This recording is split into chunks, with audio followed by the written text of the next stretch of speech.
again, everyone, and welcome once again to Conversations with John Dowl. I'm your host, John Dowl, and as always, we like to bring you the movers and shakers in the area of entertainment, arts and sciences, finances, the community activists, and much, much more.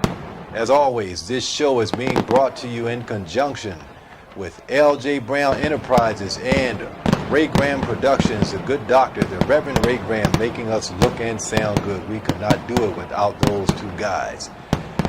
I have with me this afternoon a Renaissance man, a gentleman I've known for quite some time, an electrician slash musician and DJ, Mr. Leon Crawley. Thanks for joining us. And I see we must have dressed out of the same wardrobe this morning, same closet. John, you're very kind, and I think both of all of our clothes are probably in the same cleaners. Yeah. So I don't know, mine are wash and wear, you know. But really, I'm honored to be here chatting with you this evening. We really appreciate your invitation. Hey man, well listen, glad you joined us. So, you know, as I said, you are a musician, you know, slash electrician and slash DJ. And I remember you, you know, doing electronic work years ago. Would you tell our viewers about that, your electronics background, if you will? Oh, what an adventure. What an adventure. But I'll say this about that. When I was very young, I had an opportunity to follow my dad around. And he used to service TVs for a lot of the people, especially Virginia State community, because that's where I went to nursery school, and quite naturally, he taught there. But I can remember vividly, I used to hold a light for him while he would take the back off of TVs and everything, and I'd hold a light for him. And what really got me into electronics, believe it or not, was just simply the coloring of the wires that they used to use back then. Everything's solid state now. There was too much wires and all that to use to. But back in the day, they had some of the prettiest color wires and everything, man. I didn't know anything about electronics. All I knew, man, this looks neat back here in the back of this. So I'd like to learn more about it. And as I went to school and even on up through college and everything, that's where my interest was. And well, we started repairing some stereos, TVs, and everything like that. So we were on our way. Is that what you studied in college, electronics? Pretty much. Okay. That was the subject that's camera worthy that I studied over there anyway. But Virginia State was Virginia State was really Virginia State when I was there. We had a great time. It was really a family. We were one big happy family. And, what happened on campus stayed on campus, right? Well, we tried to make it stay that way anyway, but sometimes it was a little bit too joyous. Anyway, it was fun. Okay. It was fun. Back in the late 70s, early 80s. Mm-hmm. Yeah. And how long have you been doing electronics work? Or do you Ever still since do then? it? Oh yes, yes. Now you got to evolve with the times and with the technology. And the wildest thing about it, TVs used to be this big box thing that was in the living room. Now it's grown from whatever it was back in the 50s and 60s and 70s. Now it's just like another picture in a frame that hang on a wall somewhere, and everything that used to be, it isn't anymore, and things have really evolved differently. But the beautiful thing about it is trying to keep up with the consistency in the technology as it develops. You know, it continues to unfold and this, that, and that. So we got to do that too. You know, as electricians or technicians and all like that, because if I take the back off of a TV that flat panel TV like that, and take the back off another one where it was out when I grew up, that's two completely different objects. So you got to evolve. Yeah. Mm-hmm. You mentioned that you used to go to work with your father and watch him and help him and hold the light, which is sort of a lost art amongst a lot of folk. You don't hear people say, man, you know, I used to go to work with my dad, or I'm going to work with my dad, or I used to watch my dad. Yeah. What was that like? It was fun. It was a lot of fun for me when I came up, but I realized that with the advancement of the social media now, kids have an opportunity to think and to see so much beyond their parents now that well, I can see it kind of like becoming a lost art unless you do something that the kids are really interested Okay. in. Yeah. Okay. Mm-hmm. Okay. They got much more to choose from. Yeah. Yeah. Now you're also into music. How'd you get into that? Oh man, Playing, it's kinda not, fun. not just Yeah, oh, yeah. DJing. We'll Yeah, get really. to the DJing thing, but, Really. but the instrument. The instrumental, I've been playing saxophone. Started out elementary school, high school, marching band, and all Okay. like that. And when I was at Virginia State, I had the opportunity to play for the first time without reading music. Oh, I wow. used to play by ear and things like that. And from that point, with the aid of musicians like the late great John Coltrane, the late great Grover Washington Jr., and many others, I have become a lifelong student of music. So I just love to learn and I love to continue to play. How'd you Yeah. get into the DJing? Well, I had a jazz quartet at one time. And then shortly afterwards, I got a lot of opportunities to play in restaurants and other venues that were a little bit too small for 4 people. Okay. So now they say, well, you can come in, but we don't have room for 4. So I had the opportunity to develop a one-man presentation, one-man show, whatever it is. But I'm always one man that always has room for another musician if they want to come in and sit down. But that's what we do. Now, if there's anyone out there that's looking to join you or play with you, what do they need to do? Can they call you or? Contact Okay. me at 804-536-3198. Or they can contact me at Neptune's Restaurant, which would be 804-862-8862. Whenever you feel like calling. We have several opportunities for people to come in and sit in with us, and I'm always open to that. That's music. That's what makes it fun. We were together a couple of weeks ago, and one of the gentlemen that was playing with you was at the governor's school with my niece. Oh, yes. And I remember because when they were there, it was a senior fashion show, and he was a part of the band. And they were That's right. dynamite. These were Yes. students, Yes. folks, and they were dynamite. And Yes. he's with you today. It's a young man, his name is Brad Moss.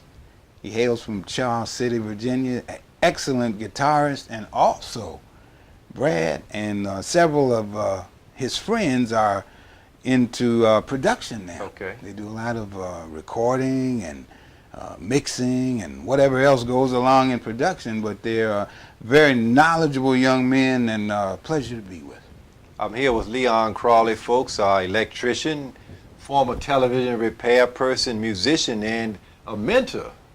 You know, probably, yeah, we got to add that. I mean, what is that like to work with these young people and to see them not only work with you, but to branch out and do their own thing?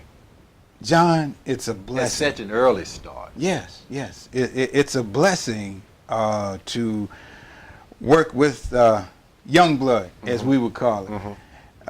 Because, number one, their energy, their intelligence, their spirit, overall spirit, and whatever we're able to share with them. And let me say, right off the top, I learn so much from the young people that say that they learned from me. I learn a lot from younger people. I learn their approach. I learn their ideas about what is already out there on the music scene and all like that. And they have so much to offer. They really do. And it's just a pleasure to be able to share with them. And in sharing with them what I know, it helps me to even learn that better. So it's a win-win situation all around. How do you get the young person to appreciate Coltrane and Grover Washington Jr., who may not have been exposed to them, or who may not want anything to do with jazz at all? You know, Right. they hear jazz, oh no, I don't want to. How do you get them to at least appreciate that genre or what those guys did? Well, the approach that has sort of fallen into my lap is this fact. Every genre of music is related. Right. Because it has to start with the same 13 basic tones. Even though there are different branches and things like that, you have 13 basic tones that all music has to grow from. And when you, or when I, in this particular case, can help to make a connection, correlation between jazz, R&B, hip-hop, whatever genre of music that would be appropriate or that's on the table for the two people who are trying to meet. It's all connected. And when you can show them different patterns, different energies that are common to both areas of music, then a light bulb comes on because it expands their mental outlook. Okay. And that's your key avenue to developing as a musician. If you can think larger in music, I guess that's in life period, but if you can think larger musically, you'll play larger. Yeah. Interesting you should say that. I hear a lot of musicians say Yeah. that it's limitless, and when we get together with other musicians, we just get in the studio and it is just a wonderful thing. Yes. There's no limitations, and we just go at it and just really create some good stuff. A lot of musicians said, man, the best times or the best stuff we make is in the studio. Just in the jam session. A lot of times that's never even released. The public doesn't even get to hear that. Unfortunately, yeah. Yeah, that's true. But that's one of the high spots, pardon me, of creativity. You get a chance to connect silently with each other. I had an opportunity very quickly a couple of years ago to play with a young man. He was with a group. I believe the name of the group was the Latin Ballet of Virginia, and a lot of dancers and about a 5 or 6 piece Latin band that backed them up. And we had an opportunity. I sat in with them one night. We had an opportunity to play. And there was a keyboard player, and he played acoustic guitar, too, on some of the songs. And he couldn't speak a word of English. And I couldn't speak a word of Spanish. But musically, the entire evening, we connected with each other. We played off of each other, like back and forth. You know, I heard him, he heard me. I felt him musically, he felt me. So what I'm trying to say, there's an element, really, of universality in it. Now here, I'm just talking about that particular gentleman. That could go with anyone from any genre of music. So that's the fun thing about it for me. It's always new. Okay. Yes. Before we close out, maybe we're going to get you to pull out that sax and take us home. Oh. All right, we're going to take a break and we're going to get you to do that. But before we do that, you mentioned Young Bloods earlier. Yes.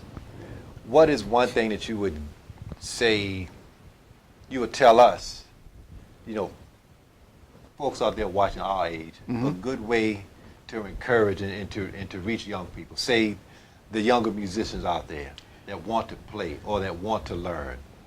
Or they, let's say, or make it a little hard, the one that might not have as much confidence because, I can't play that good, or I don't know how to read music well enough. What would you say to the person that wants to play, but the confidence is not quite where it should be? Well, the idea that I have, John, about it is before you can connect with a young person or any person as a musician or on the level of any craft or talent that they have, hopefully you can connect with them as a person. Let them know that you appreciate and respect their value just as an individual. Okay. Number one, if you can get there first, especially with the young. We are so prone to saying some pretty negative things sometimes about a lot of our young people because we feel so disconnected with them. But if you can connect with the person first, then the music is easy. Let them know that they matter. Makes sense. Yeah, they matter. And we can work on understanding each other as the days go by, but they matter. Okay. Yes. All right, we're going to get you to take us home All with right. some music. Folks, this is Renaissance man Leon Crawley. It's a tune that came out years ago. I think, just out of high school, so to speak. But it seems that way now. But it's by Mr. George Benson. One of his most famous tunes. A tune simply called This Masquerade. I'll try to get a little bit of it for you.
This Masquerade by Mr. George Benson. Folks, what a way to end the show out. Former television repairman, disc jockey, teacher, Oh, goodness. student.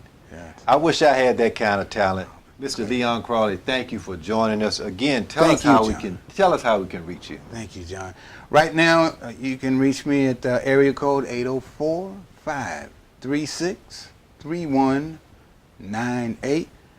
In about 2 weeks, you'll be able to reach me at www.imjustforhim. Use the number 4, IMJUST4HIM.com. And we got a video coming out shortly nice, too. Yeah, nice. so I'll be mentioning more about that. But thank you. Good. Hey, on behalf of L.J. Brown Enterprises and Ray Graham Productions, this has been Conversations with John Dowl.